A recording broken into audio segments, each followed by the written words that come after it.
Assalamualaikum warahmatullahi wabarakatuh. Alhamdulillahirabbil alamin. Wassalatu wassalamu ala asyrafil anbiya'i wal mursalin wa ala alihi wa sahbihi ajma'in, amma ba'du.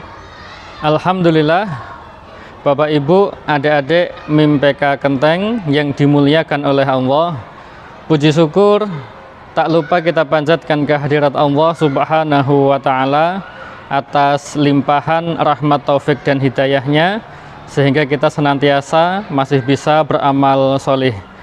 Kemudian salawat dan salam tercurah kepada Rasulullah Muhammad sallallahu alaihi wasallam.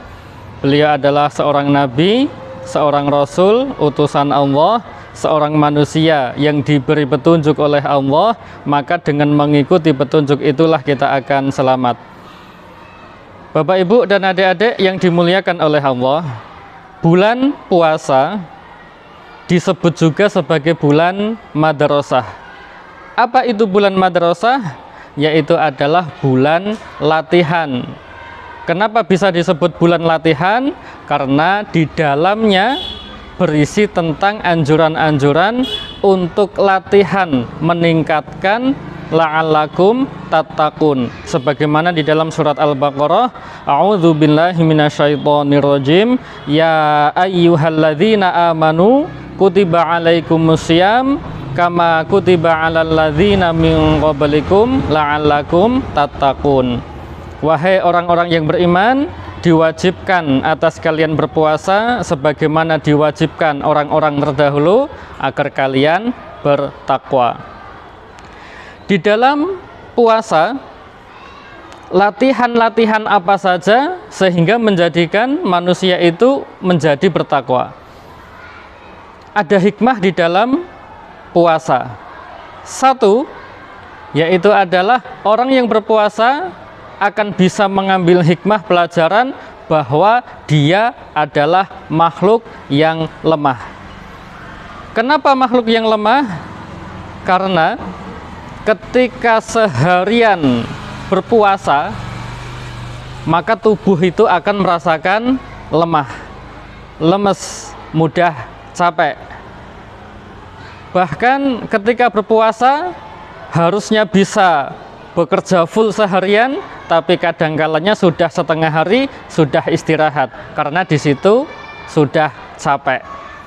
Maka dengan ini akhirnya si hamba itu mengakui, ya Allah, ternyata saya itu adalah makhluk yang lemah. Tidak makan sehari saja sudah lemes. Lebih-lebih kalau tidak makan sahur sudah kelihatan lemesnya. Apalagi kalau tidak makan berhari-hari. Maka ini bukti bahwa manusia itu adalah makhluk yang lemah.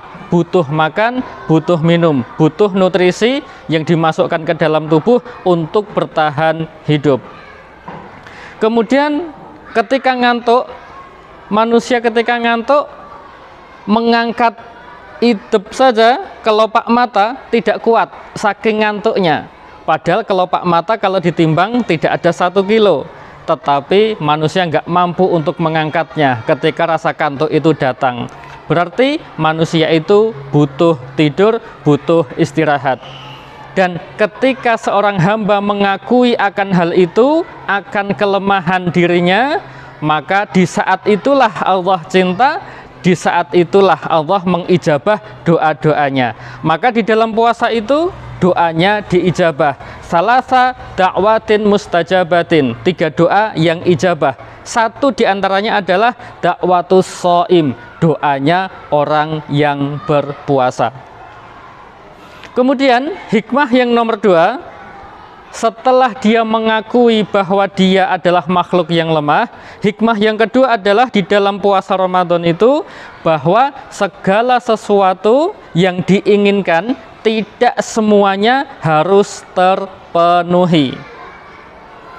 Ketika kita berpuasa, kita pengen makan di siang hari, tapi kita tolak, nggak boleh makan. Kita pengen minum, kita tolak, nggak boleh minum. Padahal kita haus, sebetulnya juga pengen minum. Padahal kita lapar, kita pengen makan. Tapi ditahan, nggak boleh, jangan. Dan inilah di dalam keseharian pun juga begitu. Tidak semua yang diinginkan akan terpenuhi. Maka ketika seorang hamba diuji oleh Allah, apakah Allah nggak bisa menjadikan seorang hamba itu hidupnya yang enak, serba ada, serba berkecukupan? Bisa. Apakah tidak bisa Allah menjadikan anaknya itu adalah anak yang soleh, anak yang nyenengke, anak yang sehat, anak yang pintar, anak yang gagah, anak yang pemberani, kemudian anak yang nurut? Sebetulnya bisa. Tapi kenapa kadangkalanya Allah menguji? Kemudian, apakah tidak bisa Allah menjadikan pasangan hidup kita pasangan yang betul-betul ideal? Apa yang kita butuhkan semuanya terpenuhi. Apakah tidak mungkin bagi Allah? Mungkin. Apakah tidak bisa bagi Allah? Allah bisa. Tapi kenapa Allah tidak semua yang kita inginkan diijabah oleh Allah? Karena di situ adalah merupakan bagian daripada ujian yang Allah berikan kepada hamba tersebut. Allah tahu, Allah Maha tahu bahwa hamba tersebut mampu untuk menghadapinya. Karena di dalam ujian hamba itu akan bersabar, dan di dalam kesabaran itu muncullah pahala-pahala yang besar. Dengan pahala itu yang akan menjadikan hamba itu masuk ke dalam surganya. Kemudian hikmah yang ketiga yaitu adalah pengorbanan. Di dalam puasa yang sebelumnya kita tidur enak waktu malam hari, maka kita harus bangun lebih awal, kita makan sahur. Harusnya kita tidur nyenyak, kita harus makan sahur. Kita korbankan rasa kantuk kita. Kemudian di siang hari harusnya ketika kita bekerja tenaga full, penuh, fit, capek bisa istirahat makan, tapi karena puasa capek, lapar, tidak boleh makan. Akhirnya beberapa pekerjaan pun kita tunda dulu, kita lanjutkan besok lagi atau nanti malam ketika sudah berbuka. Bahkan sebagian pekerjaan itu kadangkalanya kerjaan yang harusnya selesai di lembur, akhirnya nggak jadi lembur karena mempertimbangkan supaya puasanya itu tetap bertahan utuh sampai sehari full.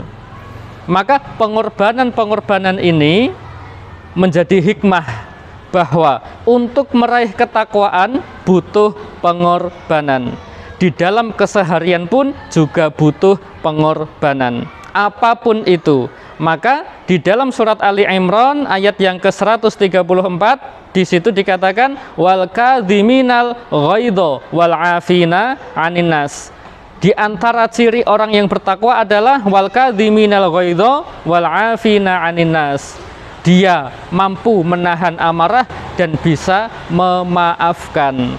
Karena tidak semuanya hal itu harus terpenuhi, tapi kadangkalanya kita juga harus mengorbankan ego kita sehingga kita lebih memilih untuk menahan amarah dan memilih untuk memaafkan. Maka Bapak Ibu, adik-adik MIMPK Kenteng yang dirahmati oleh Allah, 3 hikmah itulah yang menjadikan puasa sebagai amalan yang menjadikan orang itu menuju menjadi hamba yang bertakwa. Kurang lebihnya mohon maaf. Billahi taufiq wal hidayah. Wassalamualaikum warahmatullahi wabarakatuh.